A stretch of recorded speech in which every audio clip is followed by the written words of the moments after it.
quand je dessine, je ne le fais jamais d'après photo, d'après quoi que ce soit. C'est toujours généré comme ça par une mémoire. Et j'adore ça. C'est-à-dire me mettre devant une feuille et de partir et d'inventer un corps. Voilà. J'invente un corps et pour moi, c'est le plaisir.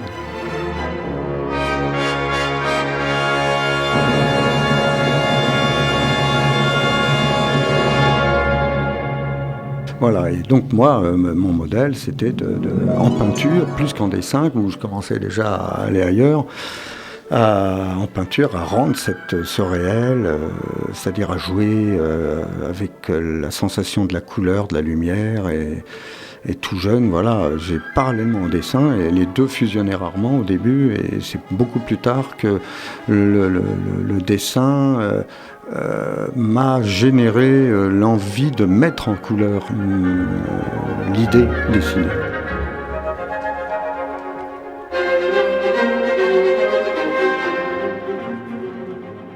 C'est-à-dire que du dessin, je vois la couleur.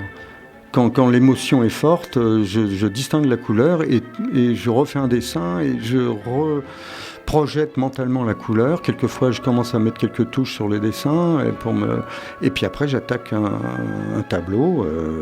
Et là, évidemment, ça n'a plus rien à voir avec le dessin, ni avec les couleurs du dessin, d'ailleurs.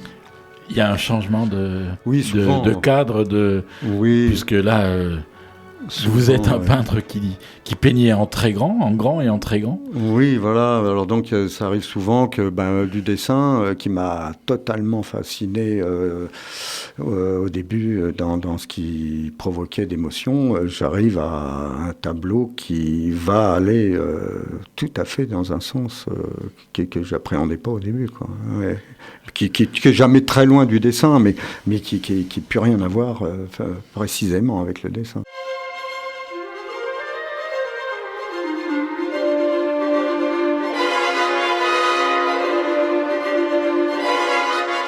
Comment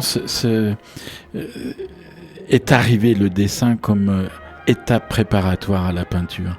Voilà. Parce que l'exposition montre un certain nombre de peintures qui sont préparées avec aussi bien un travail sur le détail que sur un élément essentiel de la toile.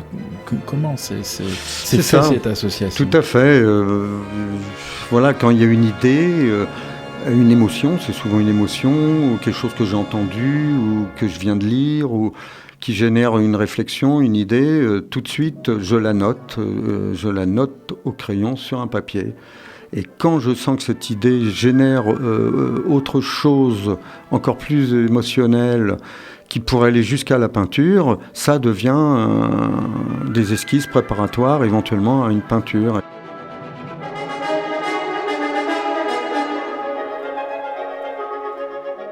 Dans vos peintures, le corps est très présent. Oui, le fait de ne pas être, comment on va dire, bloqué, tirer la langue sur une photo pour représenter un corps, bien sûr, c'est libératoire parce qu'on peut faire ce qu'on veut. Donc il suffit de penser à quelque chose, à une attitude, à un positionnement qui génère une idée, une émotion, et elle vient. Alors bon, après on peut critiquer peut-être certains détails, bien sûr, rien n'est parfait, c'est pas une photo, effectivement. Mais voilà, il y a ce plaisir, c'est ça, c'est de faire ce que je veux au moment où je veux, sans autre ressort que ce que j'ai dans les mains.